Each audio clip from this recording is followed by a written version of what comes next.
Black Waitress donates blood to save life. A few days later, the Black Billionaire made a shocking offer. The rain hammered the diner windows like angry fists. Outside, the Atlanta night had turned hostile, thunder rolling over the skyline, streets shimmering in oily puddles. Inside Melrose Diner, the lights flickered once, then steadied. Amara Brooks didn't even blink. She was too used to chaos. The 27-year-old waitress wiped down the last booth with a damp rag, her thin arms aching after a double shift. Her sneakers squelched softly with every step, soaked from a leak in the kitchen. She glanced at the wall clock. 10:56 p.m., 4 minutes until closing. She was reaching for her coat when it happened. A metallic screech tore through the storm, followed by a sickening crunch. Tires skidding. Then silence.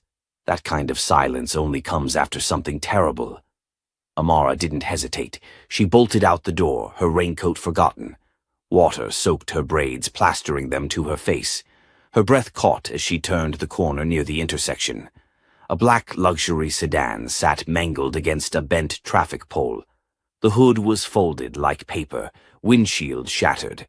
20 feet away, a man lay face down on the wet asphalt, unmoving. "Sir!" Amara shouted, her voice sharp with fear. She ran to him, knees splashing in blood-tinged water. "Can you hear me?" Nothing. His chest moved, barely. His arms were twisted unnaturally, and blood pooled around his head, mixing with the rain. "God," she whispered, already dialing 911. "There's been a crash on Ponce and Marietta. A man's down. It looks bad. Real bad." Her fingers trembled as she pressed her apron against his temple. The bleeding wouldn't stop. "He's still breathing," she told the dispatcher, her voice cracking. "But I don't know how long he has." The voice on the line told her help was coming, but it didn't feel fast enough. She stayed. Rain soaked her to the bone. Her fingers turned white from pressure. She whispered to the unconscious man like he could hear her. "You're not dying on me. Not tonight." Sirens wailed in the distance. Relief surged through her chest. Within seconds, EMTs rushed over, lifting the man onto a stretcher. "You the caller?" one paramedic asked. "Yeah." "He was alone." "No ID. Massive trauma. Significant blood loss," another shouted. "You know him?" Amara shook her head. "Number, but I'm going with you." The medic blinked. "You are?" "I was the first one here. Someone should stay with him." They hesitated, then nodded. Inside the ambulance, everything became a blur of beeping monitors and sterile shouting. "He's O-negative," one paramedic snapped. "We're low everywhere. Every blood bank's dry." Amara leaned forward. "What does that mean?" "It means if we don't find someone with matching blood, he could die before we even get him stable." Amara's voice was barely a whisper. "I'm O-negative." Both medics froze. "You sure?" "Yes. I gave blood once back in college. I remember because the nurse told me it was rare." "Do you weigh over 110 pounds?" She bit her lip. "Number 95. "Then we can't take a full unit. It's against regulation." "I don't care," her voice cracked. "Take what you can." "Miss, you could faint, go into shock." "I've seen someone die before because I was too scared to help. Not again." The older medic held her gaze, saw something fierce and haunted in it. He nodded once. At the ER, chaos exploded. Nurses rushed the man into Trauma Bay 3. Amara was led to a separate room for screening. Her clothes clung to her skin like second skin. The fluorescent lights made her feel like she was being examined from the inside out. A doctor entered, his coat stained, eyes exhausted. "You really want to do this?" he asked. "Yes." "You understand we can only take a small amount, enough to stabilize, not treat." "Whatever it takes. Sign this, consent form. You're underweight. It's a risk." She signed. Minutes later, she lay on a gurney, a tourniquet tightening around her arm. The antiseptic stung. She didn't flinch. She watched the red fill the small bag slowly, her head beginning to spin halfway through. "Liam," she whispered under her breath. The name floated in the air like a ghost. Liam had been her best friend in high school. They'd been inseparable. He was wild, loyal, and stupid enough to ride a motorcycle without a helmet. The night he crashed, Amara had been there. The doctor said he needed O negative, and she had it. But she panicked. Needles, hospitals, blood. Fear froze her. She said she'd come back in the morning. Liam didn't make it to morning. She'd carried that weight ever since. The nurse touched her shoulder gently. "You okay?" "I am now." When the blood draw ended, Amara was pale but steady. A nurse helped her sit up, handed her orange juice and a blanket. Across the room, her blood was rushed into Trauma 3. Minutes later, the ER doctor returned. "He's stable." She blinked. "Really? That unit you gave bought us time. Without it, we would have lost him." Amara let out a shaky breath. "Thank you," she whispered. "You're the one who gave Miss Brooks." "Thank you." He turned and walked away. Amara sat in silence, her hands trembling, her body aching. But her soul was lighter than it had been in years. She didn't know the man's name, didn't know who he was, what he did, or whether she'd ever see him again. But this time she hadn't run. This time she had stayed, and someone lived because of it. The fluorescent lights of the hospital corridor buzzed faintly, casting a cold sheen on the tile floor. Amara sat on a narrow bench outside the trauma unit, a thin blanket draped over her shoulders. Her sneakers were still soaked, her fingers clutching a paper cup of apple juice she hadn't touched. Every few seconds, her eyes darted to the double doors, as if expecting someone to come out and tell her it was all a mistake, that the man had died anyway, that her blood hadn't been enough. But no one came. Instead, silence settled around her like fog. Her mind, though, was loud. Liam. She hadn't said his name aloud in years, but tonight it had returned with terrifying clarity. His smile, his bike, the panicked nurses that night, and her own cowardice. "I'm sorry," she whispered, to no one. From down the hall, a nurse walked by, pushing a cart of supplies. She gave Amara a brief glance, then stopped. "You need anything, honey?" Amara blinked. "Number. Thank you. You look like you've seen a ghost." "I have," she murmured, "in my own head." The nurse gave a sympathetic nod and kept moving. Amara stared at the juice again. Still didn't drink. Inside the trauma room, the man she'd helped, still nameless, was fighting for his life. And Amara didn't even know why she cared so much, except that something about his face, the stillness of it, reminded her of that night with Liam. The difference was, this time she hadn't backed down. She had bled for a stranger, and it mattered. Across the hospital, in a private recovery suite, sealed off by security, Malik Langston stirred for the first time in days. He opened his eyes slowly, as if surfacing from a deep ocean. The light stabbed at him. He groaned, wincing as pain pulsed through his ribs and side. "Mr. Langston," a nurse said gently, appearing at his bedside. "You're awake." He blinked. Her face came into focus, and so did the sterile room around him. Beeping machines, 4 tubes, the unmistakable chill of a hospital. "What happened?" "You were in a car accident," she said. "Severe impact. You've been unconscious for almost 3 days." His fingers moved slowly to his forehead, wincing at the bandage. "I remember something. Rain, and a woman." The nurse looked curious. "A woman?" "In the ambulance, holding my hand." He struggled to sit upright. "She stayed with me. She didn't leave." The nurse smiled faintly. "You didn't have any ID when you were brought in, just your phone, and it was smashed. The EMTs said a civilian found you, rode with you. but she didn't leave a name. "Find her," Malik whispered, more to himself than anyone else. "Please." Hours later, Malik's assistant, Carla Reynolds, arrived at the hospital in her usual black turtleneck and sharp ponytail, tablet in hand. She looked calm, composed, until she stepped into his room. "Sir," she breathed, "thank God." "I need you to find her," Malik said, skipping any greeting. "The woman from the accident. She saved my life." Carla raised an eyebrow. "Security's already reviewing footage. I've spoken to the ambulance team. No name, no record. She refused medical credit, left before they could get her info." He looked at her intently. "Then check traffic cams, street footage. Ask the diner nearby. Someone saw something." "Why is she so important?" Carla asked softly. He paused. "I've been surrounded by people who want something from me for years. Money, position, access. But she didn't want anything.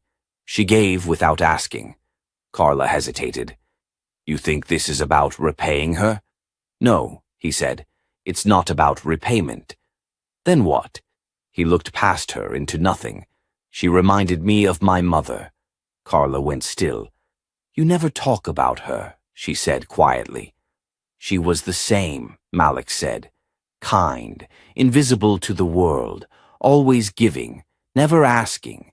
And she died broke in a public hospital bed while I was closing a merger in Tokyo." The silence between them stretched. "I don't know who this woman is," Malik said finally, "but I owe her more than a thank you card." Carla closed her tablet. "I'll find her." That night, Malik lay awake in his hospital bed, staring at the ceiling. Every time he closed his eyes, he saw her face, not fully, just enough. Brown skin, wet braids clinging to her cheek, eyes filled with determination and fear. She had stayed with him when no one else would, and she hadn't even known his name. In her apartment across town, Amara stood at the bathroom mirror, brushing out her braids. Her younger brother Jordan, a pre-med student, peeked in. "You look like you got hit by a bus." "Close. A luxury sedan." He frowned. "You okay?" She nodded. "Yeah. Just tired. Still thinking about the guy." Amara didn't answer right away. She stopped. "I couldn't let it happen again." "You saved someone's life, Amara. That's big." "I know," she said, setting down the brush. "But I don't even know his name." She turned off the light. Back in the hospital, Malik pressed a button on his bedside remote. The nurse came in. "Do you have any paper?" She handed him a notepad. He wrote 4 words. "Find the girl, please." Then underlined it, twice. 3 days after waking up, Malik Langston sat upright in a private suite at Emory University Hospital, frustration buzzing beneath his skin. He had weathered cracked ribs, a fractured clavicle, internal bruising, and the kind of concussion that left him drifting in and out of sleep with scattered images. But nothing irritated him more than the fact that, in all his wealth and reach, he still hadn't found her. The woman with the soft voice, the small hands gripping his in the ambulance, the stranger who didn't run. Carla stood near the window, tapping through a tablet as she updated him. Her voice was calm, professional, but her eyes showed cracks of concern. "We pulled all security footage from the ER that night," she said. "Half the cameras were fogged up from the rain. The others? Too many faces, too much chaos. She's not on any official intake log." "She signed a blood consent," Malik said, his tone clipped, "under a temporary alias, just A. Brooks, and she declined post-procedure care, walked out before shift change." Malik stared at the floor. "What about the diner?" "Check the closest ones near the crash site. Melrose Diner has a night shift waitress named Amara Brooks, early 20s, no formal medical training, lives in a modest apartment near Edgewood, works 2 jobs, and yes, O negative." His head snapped up. "That's her." We can't be sure, Carla warned. I am. Carla gave a long sigh. Do you want me to reach out discreetly? Malik paused, then shook his head. Number I want to see her myself. A beat. That's not like you, she said. Malik offered a tight smile. That's the point. The next evening, Malik stood outside the Melrose Diner, wearing a simple gray hoodie, jeans, and a baseball cap. No driver, no security detail, no press alert.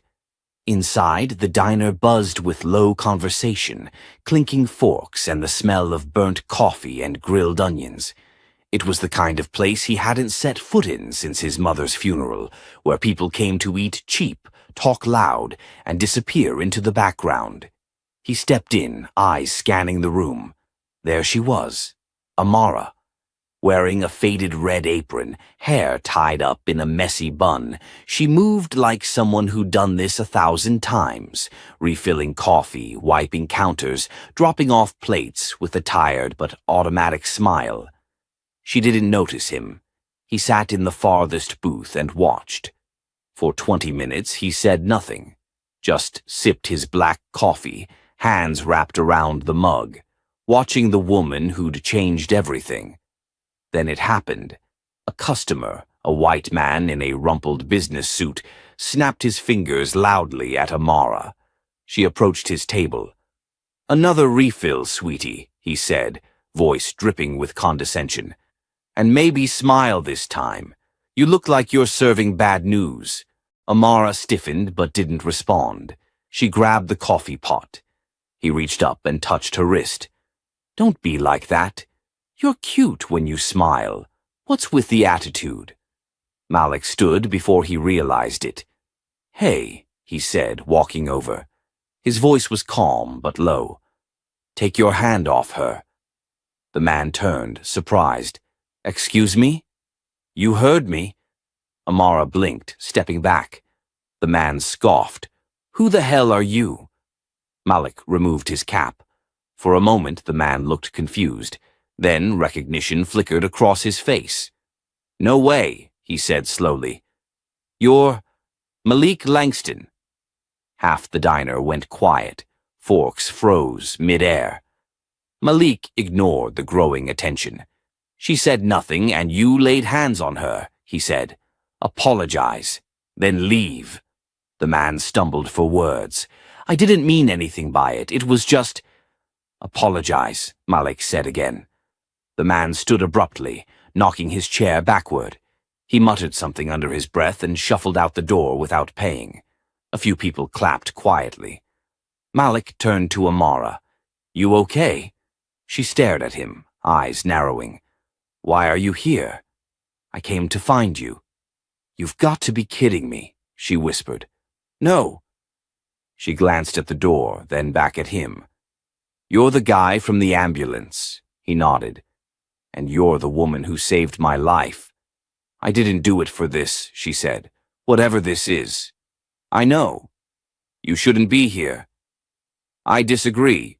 She crossed her arms. "Look, Mr. Langston." "Malik," he corrected gently. "Malik, then. I didn't donate blood for attention. I did it because someone was dying. That's all. I'm not here to offer you a check." She stared at him, unconvinced. "Then what are you here for?" He hesitated, then said quietly, "To understand why you didn't walk away." The question hung between them like steam from a fresh cup of coffee. Amara looked tired. Not just physically, bone-deep tired. "Because I did walk away once," she said finally. "And someone died." Malik's expression shifted. "That's not going to make headlines," she added.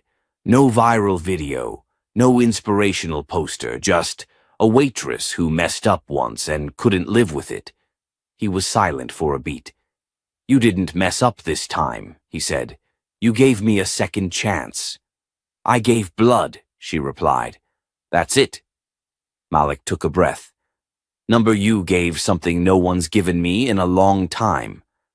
Amara looked away. "I've got tables to cover." He stepped back.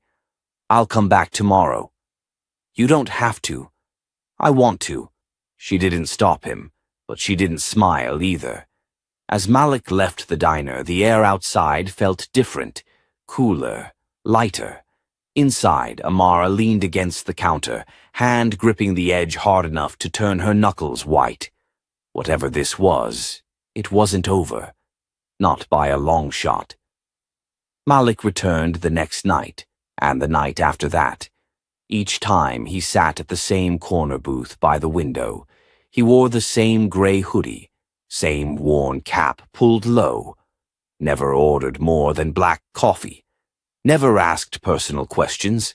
Never brought up blood or trauma or the fact that he ran a tech empire worth billions.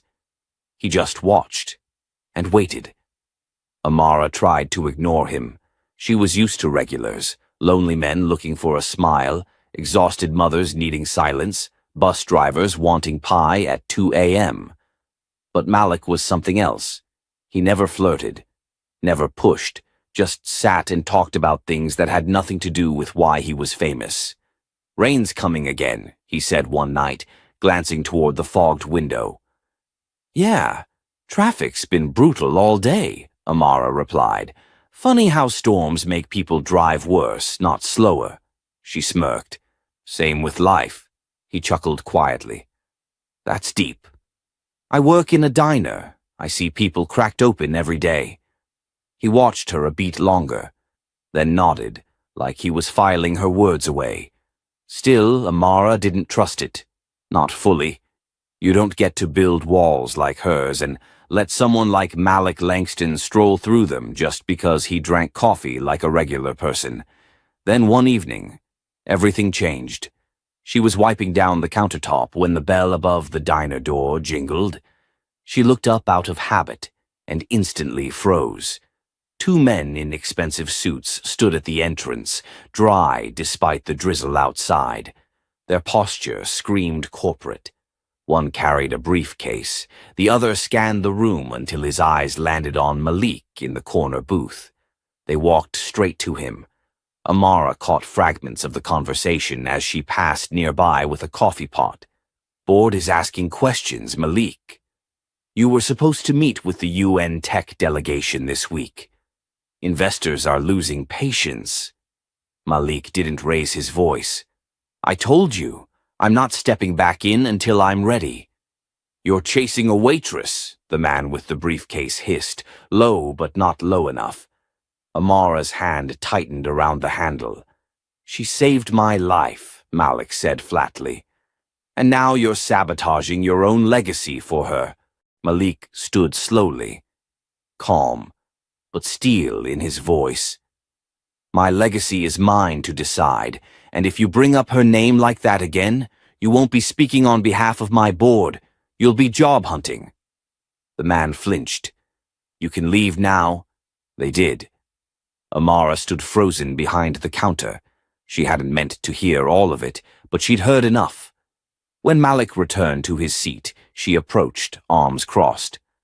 "Was that real?" He looked up, surprised by her expression. "What part?" "That you're walking away from your company." "For me?" "I'm not walking away," he said. "I'm stepping back. And it's not for you.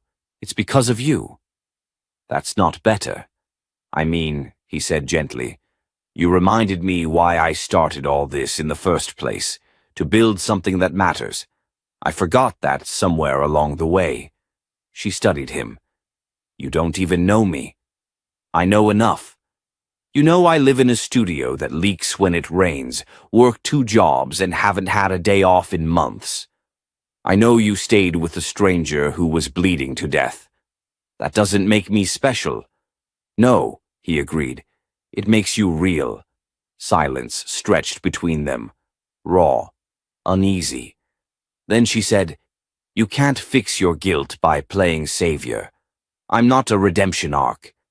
I'm not here to save you, Amara. I'm here because you saved me, and it made me want to do something with the life you helped me keep." She swallowed hard. He reached into his pocket, not for a check, not for a ring, not for anything that could be bought, but a folded piece of paper. "I want to show you something," he said. He slid it across the table. She hesitated, then opened it. It was a schematic, a rough diagram of a digital network. Blood types, zip codes, alert systems, volunteers. "What is this?" "A concept," Malik said. "A national donor network.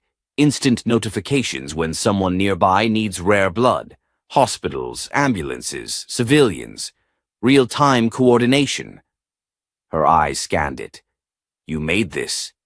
"I started it in the hospital, the night I remembered you." She looked up slowly. "Why are you showing me this?" "Because I want you to help me build it." She blinked. "Me? You have the heart, the urgency, the story. I can fund it. But you make people believe in it." She laughed once, bitter. "You want a waitress with $32 in her checking account to co-found a national health initiative? I want Amara Brooks to build something that could change lives. And what? When it's built, you take the credit and I go back to refilling decaf? No press, no spotlight, not unless you want it. I just want you in the room, helping shape it." Amara folded the paper and slid it back. "Let me guess. You think this is the part where the underdog says yes and everyone claps?" Malik didn't answer. She leaned closer. "You're not the first rich man to offer me a way out. But here's the twist you didn't expect, Malik." "What's that?" "I'm not looking for a way out. I'm looking for a way forward." He smiled faintly. "Then let's build that together." She didn't respond, just picked up the coffee pot and walked away. But that night, as she stood in her tiny bathroom brushing her teeth, she reached into her pocket. The schematic was still there, folded, but not thrown away. 3 days passed. Amara hadn't called, hadn't messaged, hadn't returned to that conversation in the diner. But the blueprint Malik gave her wasn't in the trash. It sat on her nightstand, neatly folded, next to a half-burnt lavender candle and a cracked photo frame of her and Jordan from years ago. Every morning she looked at it. Every night she didn't throw it away. It gnawed at her. The offer, the audacity of it, the truth buried inside it. And what scared her most was that she didn't hate the idea. But trust for Amara Brooks wasn't something handed out like napkins in a diner. It was earned. And Malik Langston had dropped into her life like lightning, dramatic, loud, and impossible to ignore. So she asked someone she did trust. Jordan sat across the kitchen table, eating cereal straight from the box while scrolling med school practice questions on his phone. "What if someone offered you a seat at the table?" Amara asked, voice casual but eyes sharp. Jordan looked up. "Depends on the table. If it's a poker game, pass. If it's the board of the American Heart Association, I'm pulling up a chair." "What if you didn't think you belonged?" He narrowed his eyes. "Then I'd figure out who told me that and stop listening." Amara swallowed. "Even if it came with strings? Then I'd read the fine print, make my own terms, and write the contract in ink." She smiled softly. "When did you get wise?" "When I watched my sister give blood to save a stranger. You taught me that. You don't run from hard things." Later that afternoon, Amara called Malik. "I'll do it," she said, not even waiting for him to say hello. There was a pause on the other end. "No conditions?" he asked, cautious. "Oh, there are conditions. Don't get too comfortable." He laughed, the sound more relief than humor. "Name them." "No media, no ribbon-cutting ceremonies, no slick brochures with my face on them." "Done. I'm not going to be your mascot, Malik. I want a partner, not a puppet. And if I walk away halfway through, then I'll thank you for whatever part you built." She exhaled. "Okay, let's build it." The following weeks were a blur. Meetings, prototypes, calls with hospital directors, late-night strategy sessions in borrowed office spaces. Amara sat in rooms she never imagined herself in. between software architects, trauma surgeons, logistics consultants, and to her surprise, she belonged there. Because while they spoke in acronyms and budget forecasts, she spoke in reality. She told them what it felt like to watch someone die because help came too late. She told them how it felt to sit in a cold ER, waiting to find out if the blood she gave was enough. And they listened. Even Malik, especially Malik. He never pulled rank, never talked over her. When she spoke, he looked at her like her words carried more weight than any CEO's memo. And when she faltered, and she did because doubt doesn't die overnight, he never filled the silence for her. He let her find her voice. Then one morning, during a planning meeting with potential partner hospitals, a sleek man in a navy pinstripe suit leaned back in his chair and said, "It's an inspiring concept, but the logistics are unrealistic. Donors flake, hospitals get overwhelmed. Real-time tracking of blood types. This isn't Star Trek." Amara leaned forward. "You're right. People flake. Systems fail. But let me ask you something." He raised an eyebrow. "If your daughter got into a car crash on a rainy night and needed O-negative blood within 30 minutes, and you knew there was someone 2 blocks away who could save her but didn't get the alert in time, would you still call this unrealistic? Or would you call it a tragedy we could have prevented?" The room went silent.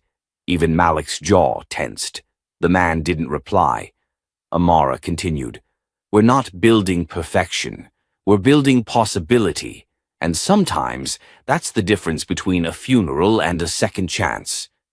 The meeting ended with a signed partnership letter. Later that night, in the quiet of their shared workspace, Malik looked over at her. "You were brilliant today." She shook her head, tired.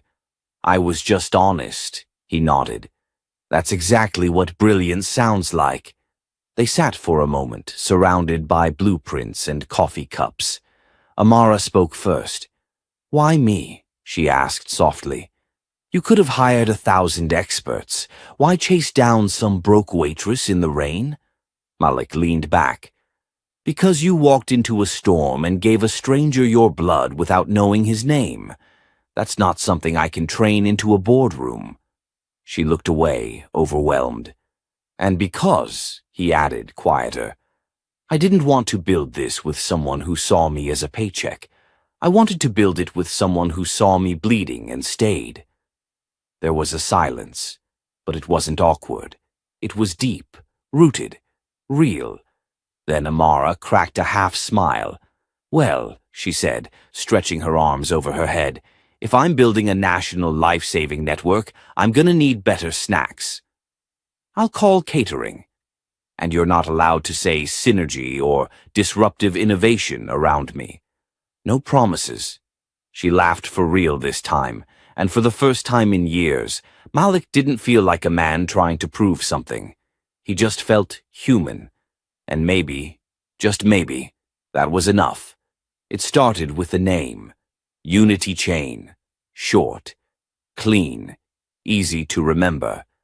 But more than that, it felt like a promise.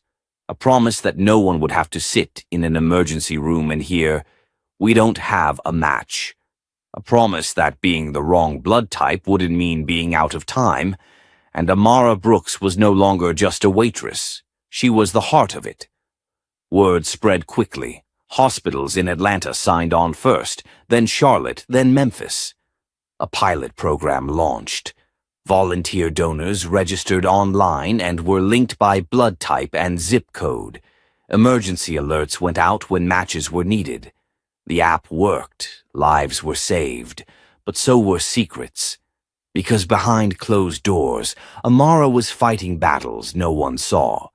She sat across from hospital executives, most of them older white men with clipped tones and Ivy League credentials. They talked in circles, shifting chairs, pretending her presence didn't rattle them.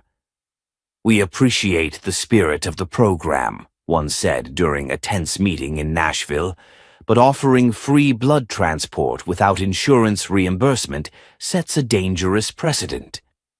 Amara didn't blink. You mean it sets a human precedent? The room stiffened. You have to understand, Ms. Brooks, the man continued, adjusting his cufflinks. This industry runs on protocol. This isn't a protocol, she said. It's a pulse. And right now, people are dying because we value policy over people. The man tried to interrupt. She didn't let him. I've seen families watch a clock tick down on someone they love. If you think paperwork matters more than that, then I'm in the wrong room. Across the table, Malik smiled without saying a word. When the meeting ended, the man reluctantly extended a contract. Amara took it with steady hands. Later, in the elevator, Malik turned to her. You know they didn't expect you to hold your ground. I'm not here to make them comfortable, she said. No, he said. You're here to make them accountable. They returned to Atlanta just as the storm hit. A literal one, this time. Thunder rolled across the skyline. Streets flooded. Emergency rooms overflowed. It was Unity Chain's first real stress test, and it nearly broke them. Servers crashed. Blood banks ran low. A logistics error delayed transport by hours. One child with leukemia almost didn't get what she needed. Almost. Amara stayed up 42 hours straight, rerouting alerts manually, calling hospitals herself, and even coordinating a last-minute donor delivery on her own. When the blood arrived and the child stabilized, Amara collapsed onto the floor of the mobile unit and cried, half relief, half exhaustion. Malik found her there. He didn't speak at first, just sat beside her. Then he whispered, You saved her. Amara shook her head. We did. No, he said. You did. You willed it into existence. She wiped her face and looked at him. This isn't sustainable, she said. We're growing too fast. We need infrastructure. We need people. I've got people. No, she said firmly. I mean the right people. Folks who understand what this is, who don't just want credit or career points. People who've held the hand of someone slipping away and know what it feels like to pray for a stranger. He nodded slowly. Then we find them. The next morning, Amara began recruiting differently. She visited nursing schools, small clinics, community colleges. She spoke to janitors, cafeteria workers, EMTs with tired eyes and full hearts. She told them the truth. Not the PR version. She told them about the night she stood in the rain, pressing her apron against a stranger's wound. She told them about Liam, about guilt, about redemption, about building something out of broken pieces. And they came. People like her, not polished, not perfect, but real. The Unity Chain expanded, quietly, effectively. No press tours, no headlines, just stories. Like the mother in Kansas who donated blood for a man she'd never met, only to discover he was the one who saved her son a year prior. Or the former inmate who became a full-time Unity Chain dispatcher after losing his sister to a slow ambulance and a closed blood bank. Real people, real purpose. But with growth came resistance. A leaked email surfaced from a hospital board member calling Unity Chain a disruptive liability. Rumors swirled that larger insurance companies were pressuring hospitals to drop their support. One afternoon, Amara walked into a meeting where 3 hospital partners had suddenly rescheduled indefinitely. She didn't flinch. Instead, she called a town hall. No suits, no sponsors, just donors, recipients, and volunteers.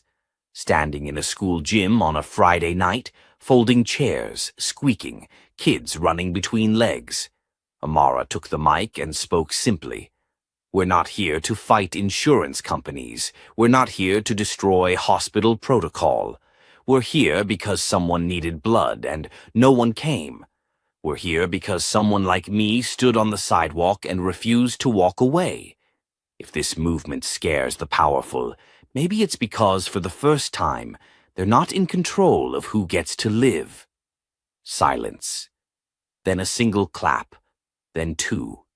Then the whole room rose to their feet, and from the back Malik stood, watching her. She didn't see him wipe a tear from his cheek. But he did, because in that moment he didn't see a waitress. He saw a revolution, and her name was Amara Brooks. The parking lot behind Unity Chain's newest mobile unit clinic was packed. A line of people stretched out under the early morning sun, some waiting to donate, some hoping for help. Nurses moved between patients. Volunteers handed out bottled water and clipboards. Amara stood inside the van, sorting registration forms with practiced hands. The Atlanta heat was unforgiving, but she didn't mind the sweat or the pace. She thrived in motion. It kept the doubts quiet. Then she heard the voice. "Well, well, if it isn't the bleeding heart waitress turned disruptor." She froze. It wasn't the words. It was the voice, the drawl, the smugness. A sound she'd hoped never to hear again. She turned slowly. Standing a few feet away in a tailored blazer and sunglasses was Dr. Elliot Monroe, former head of the Midtown ER. The same doctor who, 4 years ago, dismissed her brother Jordan after a 3-hour wait, calling his stomach pain diet-related anxiety. It turned out to be a ruptured appendix. Jordan nearly died. Amara's jaw tightened. "You're not scheduled here," she said. "I'm part of the state board now," he said, smug.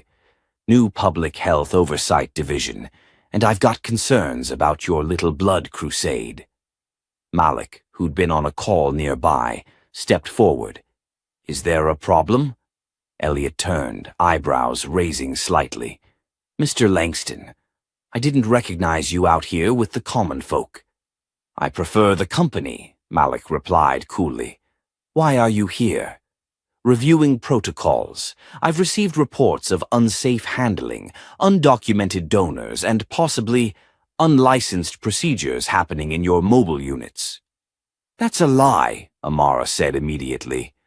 Elliot smiled. "Is it?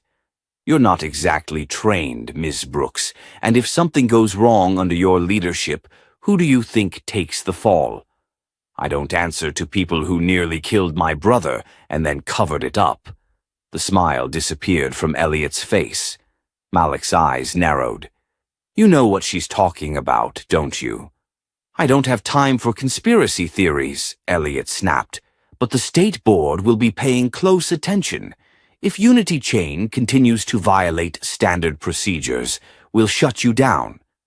He turned and walked off without waiting for a reply. Malik looked at Amara. "You okay?" She nodded stiffly. "I'm not scared of him, but he's not bluffing." Later that night, Amara sat alone in the Unity Chain headquarters. Everyone else had gone home. The lights hummed quietly. Her laptop screen glowed with emails, data reports, flagged messages. She opened a folder she hadn't touched in years. Inside, medical forms, complaint letters, a copy of the ER intake from the night Jordan almost died. She hadn't forgotten. She just buried it beneath the urgency of now. But Elliot Monroe was a danger, and now he had power. Her phone buzzed, a text from Carla, who'd stayed late at the downtown legal office. "Found something. You're going to want to see it. Come now." 20 minutes later, Amara sat in a quiet boardroom with Carla and Malik. On the screen was an internal memo from the state board. Hidden in legalese and redacted lines was a key phrase: "Proposed directive. Temporary suspension of Unity Chain's mobile unit permits pending systemic review." Amara's hands curled into fists. "They're trying to shut us down." Malik leaned forward. "We have lawyers. We have data. We can fight this." "No," Amara said. "We expose it." Carla glanced up. "You sure?" "We've kept this quiet to avoid politics, but if they want a war, we give them a truth bomb they can't silence." She tapped the folder she'd brought with her. "I have the original intake records from Midtown. I have signed witness statements. And I know what Monroe did to Jordan." You want to go public? Malik asked. No, Amara said. I want the public to see what systems like his are doing every single day to people without power. The next morning, Amara stood on the front steps of City Hall, flanked by Malik, Carla, and several Unity Chain volunteers. Microphones pointed in her direction. Reporters jostled for space. She didn't flinch. I started Unity Chain because one night I stood on a rainy street and refused to walk away from someone who was dying. I did that because, years earlier, someone walked away from my brother. A doctor named Elliot Monroe. Gasps rippled through the crowd. He misdiagnosed my brother and tried to bury it. Now, he's trying to bury Unity Chain. Why? Because we don't answer to insurance companies or political favors. We answer to people, and that scares him. The press exploded. Headlines hit social media within minutes. Protect Unity Chain trended nationwide. That afternoon, the health board issued a formal statement, pausing the suspension request pending further review. Behind closed doors, several members called for Elliot Monroe's resignation. He refused, until a nurse from Midtown stepped forward with a recorded audio file of him laughing about letting poor people wait. It went viral within hours. The board had no choice. Monroe was dismissed within the week. Amara didn't celebrate. She just went back to work. That night, as she and Malik stood outside the Mobile Clinic, rain falling softly again, he handed her a cup of jasmine tea. You didn't just stand up to him, he said. You tore down a wall. She exhaled slowly. There'll be more. Then we tear those down too. She looked at him, this man who had once been a stranger bleeding on the pavement. Not alone, she said. He smiled. Never again. The Grand Hall in downtown Atlanta shimmered under rows of soft white lanterns and exposed Edison bulbs. Instead of chandeliers and champagne flutes, there were metal chairs, mismatched tablecloths, and hand-drawn posters taped to the walls, each one bearing a name and a face saved by Unity Chain. It wasn't glamorous, but it was honest. The one-year anniversary celebration had drawn more than just partners and donors, volunteers, nurses, high school students, a father who drove 3 hours to say thank you, a 10-year-old girl who brought homemade cookies for the woman who'd once held her hand in an ambulance. At the center of it all stood Amara, wearing a deep blue dress and sneakers. Her hair was up. Her eyes scanned the crowd with wonder and disbelief, as if trying to understand how this many lives had gathered because she didn't walk away one rainy night. Malik found her standing off to the side, gripping a program folded into quarters. Nervous? He asked, offering her a paper napkin. I can't believe they asked me to speak. They didn't ask, he said, smiling. They insisted. She sighed, stepping toward the makeshift stage. The mic crackled as she adjusted it. The room fell quiet. I don't like speeches, she began. I'm more of a show-up-and-get-it-done kind of person. Laughter broke the tension. But there's something I need to say. Not as a co-founder or a figurehead or whatever title people give me these days. Just as someone who once sat in a hospital lobby watching a clock run out on someone she loved. She paused, her eyes glassy. Back then, I thought second chances were for other people. Richer people. Louder people. I didn't think I could ever matter in something big. She glanced at the Unity Chain banner draped across the back wall. But it turns out big things are just small things that people refuse to quit on. The crowd leaned in. I didn't save anyone alone. I just did what I could in the moment I was given. And it changed everything. So if there's anything I want you to remember tonight, it's this. Don't underestimate your moment. Don't talk yourself out of showing up. You don't need a title or a platform. You just need a heart that won't let you walk away. A beat of silence. Then applause. Not explosive, but steady. Rising. Layered with emotion. The kind that says, "We see you, we hear you, we believe in what you just said." Amara stepped off the stage and back into the arms of her people. Later that evening, as the event wound down, Malik stood beside her under the night sky. The city buzzed quietly around them. "I remember the first thing you said to me," he said. "I don't," she laughed.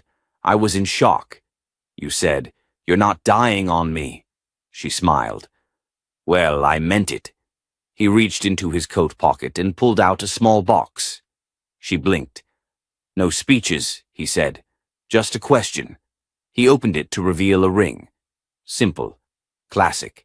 A deep sapphire set in gold. "Amara Brooks," he said. "Will you build the rest of this life with me? Not as a symbol or a co-founder or a miracle. Just as you." Her breath caught. The noise of the city seemed to vanish.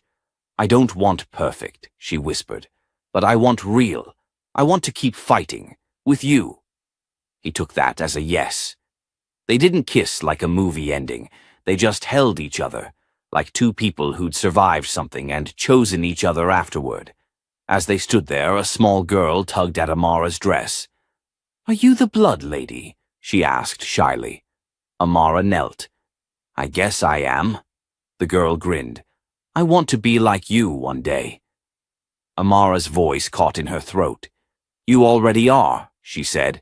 That night, as lights dimmed and chairs were folded, one final message appeared on the projector screen above the crowd.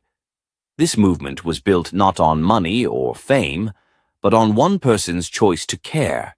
Imagine what we could do together. If this story stirred something in you, if it reminded you that everyday people can rewrite the end of someone else's story, then don't just scroll on. Subscribe to soul-stirring stories and be part of a world where compassion wins, because sometimes all it takes is one act of kindness to save a life, to start a revolution, to change everything.